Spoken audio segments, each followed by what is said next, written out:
નમસ્કાર મિત્રો, દરેકને જય માતાજી. દરેકનો દિવસ શુભ રહે અને જે મિત્રો વિડીયો જોઈ રહ્યા છે એમનો દિલથી ખૂબ ખૂબ આભાર માનું છું મિત્રો. અને મિત્રો વધુમાં વધુ શેર કરજો અને સબસ્ક્રાઈબ કરજો મિત્રો. અને અમારી ચેનલમાં નવા મિત્રો હોય એ અમારી ચેનલને જરૂરથી સબસ્ક્રાઈબ કરજો મિત્રો. તો મિત્રો આજે આપણે વાત કરવાની છે પાલનપુર વિધાનસભાની. મિત્રો જે લોકસભાની ચૂંટણીનું પરિણામ ધીમે ધીમે નજીક આવી રહ્યું છે. એ તો 4 તારીખના ખબર પડી જશે મિત્રો કે કોની જીત થવાની કોની હાર થવાની છે. મિત્રો આજે આપણે વાત કરવાના છે પાલનપુર વિધાનસભાની મિત્રો. તો પાલનપુર વિધાનસભામાં ઘણી સમાજો રહે છે. દલિત સમાજ છે, મુસ્લિમ સમાજ છે, ઠાકોર સમાજ છે, રાજપૂત સમાજ છે, ચૌધરી સમાજ છે, પાટીદાર સમાજ છે. આ સમાજ ભેગી થઈને આખું ગઠબંધન એમ કે જે આખી વિધાનસભા રચાય છે મિત્રો.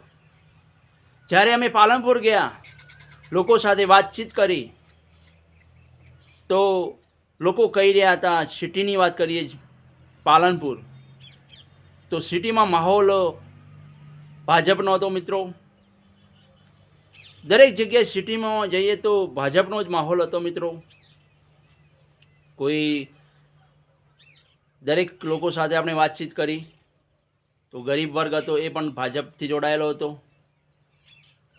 જ્યારે મુસ્લિમ સમાજ છે એ તો કોઈ કહેવા લોકો માગતા નહોતા. અને બીજી વાત કરીએ છીએ એમાં અમુક લોકોની વાત અંદરથી આવી કે થોડું ભાજપ વિરોધી પ્રદર્શન પણ હતું. કે જો લોકો અમુક કહી રહ્યા હતા કે આ વખતે ભાજપે જે ટિકિટ આપી રેખાબેન ચૌધરી, એમને તો કોઈ ઓળખતું નહીં અને દર ફેરે ભાજપ ચૌધરી સમાજને આપતો હોય છે. એટલે એમાં અમુક સિટીમાં નારાજગી પણ હતી કે અમારા ભાજપના નેતાઓ બહુ જ હતા, કેમ બીજાને ટિકિટ ના આપી. તો ગેનીબેન ઠાકોરને રેખાબેન ચૌધરીને કોઈ ઓળખતું નથી. તો અમુક સિટીમાં નારાજગી પણ હતી. ત્યાર પછી મિત્રો આગળ વાત કરીએ જે ચંડીસર છે, ગઢ છે, ત્યાંના વિસ્તારની વાત કરીએ તો મિત્રો ત્યાં પણ ઠાકોર સમાજની વાત કરીએ, ઠાકોર સમાજના લગભગ 39 જેવા વોટ છે. તો ચૌધરી સમાજની વાત કરીએ તો ચૌધરી સમાજના પણ 30,000 જેવા વોટ છે. જે દલિત સમાજની વાત કરીએ, દલિત સમાજના 20,000 વોટ છે. મુસ્લિમ સમાજની વાત કરીએ તો મુસ્લિમ સમાજના લગભગ 23-24,000 વોટ છે. તો મિત્રો એમાં વાત કરીએ પાટીદાર, અને એમાં પાટીદાર જે સમાજ છે તે પાટીદાર સમાજે પણ એ લોકો ભાજપ તરફી હતા મિત્રો. કેમ કે અમુક એમની જે આગળ જે કેસો હતા, જે ફાઇલો હતી, એમનું કહેવું કે અમારી ફાઇલો જે કેસો હતા એ સરકારે ફાઇલો મને પાછી નથી આપી અને એમ કે હાથ ધર્યા છે. એના લીધે ભાજપમાં એ લોકો ભાજપ તરફી હતા. અને અહીંયા ચૌધરી સમાજનો પણ અમુક એટલો બધો વિરોધ હતો. અમુક લોકો કહી રહ્યા હતા જે કે રેખાબેન ચૌધરીને ટિકિટ કેમ આપી, અમારા ચૌધરી સમાજમાં અમુક નેતાઓ છે એમને ના આપીને એમને આપી. અને ત્યાંના સ્થાનિક જે નેતાઓ છે જે ભાજપના, એ પણ કહી રહ્યા છે કે અહીંયા ઝાઝી લીડ તો ભાજપને નહીં મળે, કે 7-5-6 હજાર મળશે. એ લોકો કહી રહ્યા છે ભાજપના. તો મિત્રો આ જે અહીંયા પણ એટલો બધો વિરોધ નહોતો ચૌધરી પટેલમાં. આ વિસ્તારમાં પાલનપુર વિસ્તારની આજુબાજુની વાત કરીએ, જે થરાદમાં જે એમના વિરોધ હતો એટલો બધો વિરોધ નહીં.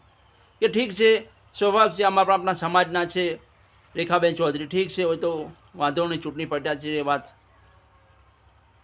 પણ કે બીજાને એમ કે અમારા ચૌધરી સમાજમાં ઘણા ઉમેદવારો છે, નેતાઓ છે, ભાજપમાં જોડાયેલા છે વર્ષોથી, એમને આપી હોત તો સારું. પણ ઠીક છે, આ વખતે આપણે હવે રેખાબેન ચૌધરીને વોટ આપીશું, ભાજપને વોટ આપીશું. અને અમુક લોકો લોકો કહી રહ્યા હતા પાલનપુરમાં કે જે ઉપર લેવલે મોદી સાહેબ છે એ તો સારું છે, ઠીક છે, પણ અહીંયા તો અમે ગેનીબેન ઠાકોરને પણ વોટ આપીશું. કેમ કે રેખાબેન એટલા એમ કે ભલે ભણેલા હશે પણ કોઈ અવાજ જો ઉઠાવે તો ગેનીબેન ઠાકોર, કોઈ ગમે તે વાતો હોય ગમે તે હોય તો, અને કોઈ ગેનીબેનથી પર્સનલ એમ કે એમના સંબંધોને લીધે, એમની લાગણીને લીધે લોકો એમ કહી રહ્યા હતા કે ગેનીબેન ઠાકોર એમનો સ્વભાવ સારો છે અને એક મજબૂત નેતા છે, અવાજ ઉઠાવી શકે. તો આ વખતે તો અમે ગેનીબેન ઠાકોરને આપીશું, કોંગ્રેસમાં વોટ આપીશું મિત્રો. અને આ વિસ્તારમાં એવું પણ બન્યું, અમુક લોકો પણ કહી રહ્યા હતા જે કે અમુક લોકો ન તો કોંગ્રેસને આપવા તૈયાર હતા, ન તો ભાજપને આપવા તૈયાર હતા. અમુક નારાજગી હતી તો અમુકોએ નોટોમાં પણ વોટ કર્યું હતું મિત્રો.